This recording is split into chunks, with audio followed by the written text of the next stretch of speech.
Franco Harris, the Hall of Fame running back whose heads-up thinking authored The Immaculate Reception, considered the most iconic play in NFL history, has died.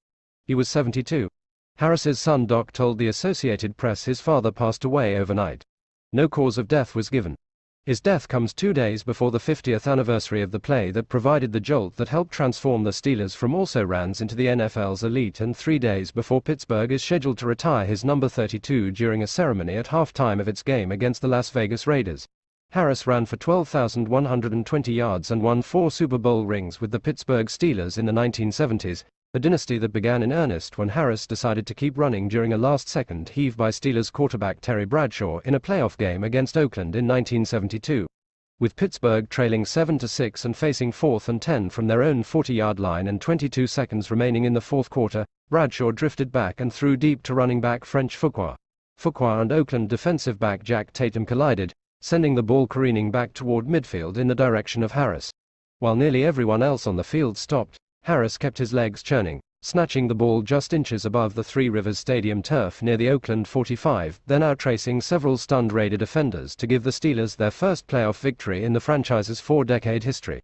"That play really represents our teams of the 70s, Harris said after the Immaculate Reception was voted the greatest play in NFL history during the league's 100th anniversary season in 2020. While the Steelers fell the next week to Miami in the AFC Championship, Pittsburgh was on its way to becoming the dominant team of the 1970s, twice winning back-to-back Super Bowls, first after the 1974 and 1975 seasons and again after the 1978 and 1979 seasons. Harris, the 6'2", 230-pound workhorse from Penn State, found himself in the center of it all. He churned for a then-record 158 yards rushing and a touchdown in Pittsburgh's 16-6 victory over Minnesota in Super Bowl IX on his way to winning the game's Most Valuable Player award.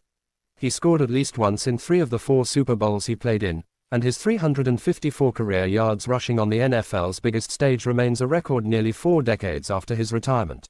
Born in Fort Dix, New Jersey, on March 7, 1950, Harris played collegiately at Penn State, where his primary job was to open holes for backfield mate Lydell Mitchell.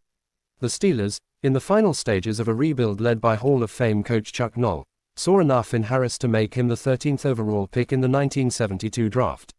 When Noll drafted Franco Harris, he gave the offense heart, he gave it discipline, he gave it desire, he gave it the ability to win a championship in Pittsburgh, Steelers Hall of Fame wide receiver Lynn Swann said of his frequent roommate on team road trips. Harris's impact was immediate. He won the NFL's Rookie to the Year award in 1972 after rushing for a then-team rookie record 1,055 yards and 10 touchdowns as the Steelers reached the postseason for just the second time in franchise history. The city's large Italian-American population embraced Harris immediately, led by 2 local businessmen who founded what became known as Franco's Italian Army, a nod to Harris's roots as the son of an African-American father and an Italian mother. The Immaculate Reception made Harris a star, though he typically preferred to let his play and not his mouth do the talking. On a team that featured big personalities in Bradshaw, defensive tackle Joe Green, linebacker Jack Lambert among others, the intensely quiet Harris spent 12 seasons as the engine that helped Pittsburgh's offense go. 8 times he topped 1,000 yards rushing in a season, including 5 times while playing a 14-game schedule. He piled up another 1,556 yards rushing and 16 rushing touchdowns in the playoffs, both second all-time behind Smith. Despite his gaudy numbers, Harris stressed he was just one cog in an extraordinary machine that redefined greatness. "You see, during that era, each player brought their own little piece with them to make that wonderful decade happen," Harris said during his Hall of Fame speech in 1990. "Each player had their strengths and weaknesses, each their own thinking, each their own method, just each had their own. But then it was amazing, it all came together, and it stayed together to forge the greatest team of all times." Harris also made it a habit to stick up for his teammates. When Bradshaw took what Harris felt was an illegal late hit from Dallas linebacker Thomas Hollywood Henderson in the second half of their meeting in the 1978 Super Bowl, Harris basically demanded Bradshaw give him the ball on the next play. All Harris did was sprint up the middle 22 yards, right by Henderson, for a touchdown that gave the Steelers an 11-point lead they would not relinquish on their way to their 3rd championship in 6 years. Despite all of his success, his time in Pittsburgh ended acrimoniously when the Steelers cut him after he held out during training camp before the 1984 season.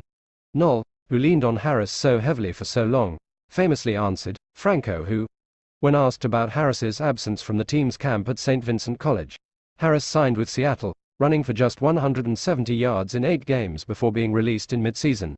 He retired as the NFL's third all-time leading rusher behind Walter Payton and Jim Brown. "I don't even think about that anymore," Harris said in 2006. "I'm still black and gold." Harris remained in Pittsburgh following his retirement, opening a bakery and becoming heavily involved in several charities, including serving as the chairman of Pittsburgh Promise, which provides college scholarship opportunities for Pittsburgh public school students. Harris is survived by his wife Dana Dokmanovich and his son, Doc.